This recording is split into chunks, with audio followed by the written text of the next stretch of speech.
Hello भाइयों बहनों, नमस्कार। मैं इरफान। मैं आज आपके साथ हूँ भी और नहीं भी। अलविदा इरफान। चाणक्य से अंग्रेजी मीडियम तक सुनहरी सांसों का सफर। अपनी आखिरी फिल्म अंग्रेजी मीडियम के रिलीज से पहले जब इरफान खान से किसी ने उनकी कैंसर से जुड़ी जंग के बारे में सवाल किया तो उन्होंने जवाब दिया, हर समय एक पुराना हिंदी गाना मेरे दिमाग में रहता है। मैं जिंदगी को कहता हूँ, लग जा गले कि फिर ये हंसी रात हो न हो, शायद फिर इस जन्म में मुलाकात हो न हो। और आज जिंदगी उन्हें आखिरी बार गले लगाकर रूठ कर चली गई।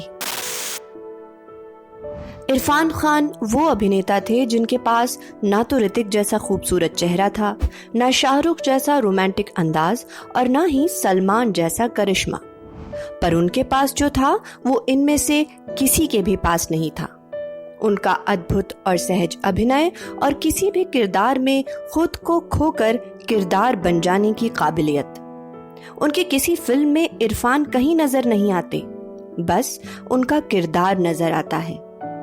चाहे वो बुंदेलखंडी भाषा बोलने वाला पान सिंह तोमर हो या हासिल का खलनायक रणविजय सिंह, चाहे वो पीकू फिल्म में अमिताभ और उनकी बेटी को कलकत्ता ले जाने वाला राणा हो या लंच बॉक्स का अकेला और उम्र दराज साजन फर्नांडिस। अपने हर रोल में इरफान ने लोगों का दिल गहराई से छुआ। वे जयपुर के एक साधारण मुस्लिम परिवार से नाता रखते थे और उनका पूरा नाम था साहबजादे इरफान अली खान।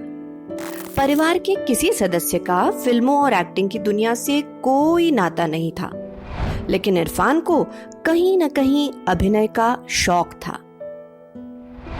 शौक जुनून में बदला और एमए करने के बाद इरफान ने अपनी काबिलियत के बल पर national school of drama Delhi से स्कॉलरशिप के माध्यम से अभिनय का कोर्स किया। उनके करियर की शुरुआत फिल्मों में छोटे मोटे रोल से हुई, जहां लोगों का उन पर ज्यादा ध्यान नहीं गया। फिर उन्होंने छोटे पर्दे का रुख किया, जहां उन्होंने चाणक्य, भारत एक खोज, चंद्रकांता, श्रीकांत, बनेगी अपनी बात जैसे सीरियल्स में काम किया और अपनी पहचान बनानी शुरू की। फिल्मों में उन्हें रोल मिलते रहे, पर असली मोड़ आया फिल्म हासिल और मकबूल के बाद। इन दोनों ही फिल्मों के बाद फिल्मकारों को इरफान की अभिनय क्षमता का एहसास हुआ और फिर उन्हें रोकना मुश्किल था।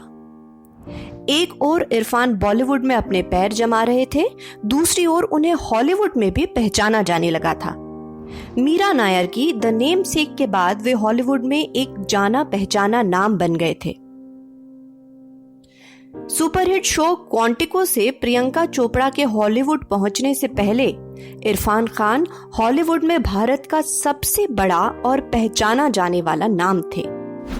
स्लमडॉग मिलियनेयर, जुरासिक वर्ल्ड, अ माइटी हार्ट जैसी फिल्मों के बाद लोग उन्हें अच्छी तरह पहचानने लगे थे। असल जिंदगी में बहुत कम बोलने वाले इरफान स्क्रीन पर अपनी बड़ी और गहरी आंखों से कितनी ही बातें कर जाते थे। बॉलीवुड जहां ओवर एक्टिंग और दिखावटीपन पर टिका था और आमतौर पर एक्टर्स में यही देखा जाता था, वहीं उनके अभिनय में एक सरलता और ईमानदारी थी जो उन्हें सबसे अलग बनाती थी।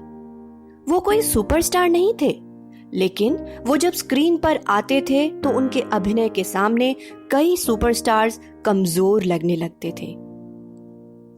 उनकी सादगी उनके अभिनय में भी दिखती थी, जिसमें कभी बनावटीपन नहीं आया। Piku, Haider, the namesake, Haasil, Paan Singh Tomar, Maqbool, metro, Hindi medium, the lunchbox और अंग्रेजी मीडियम जैसी बेमिसाल फिल्मों के द्वारा इरफान हमेशा हम सब के दिल के करीब रहेंगे।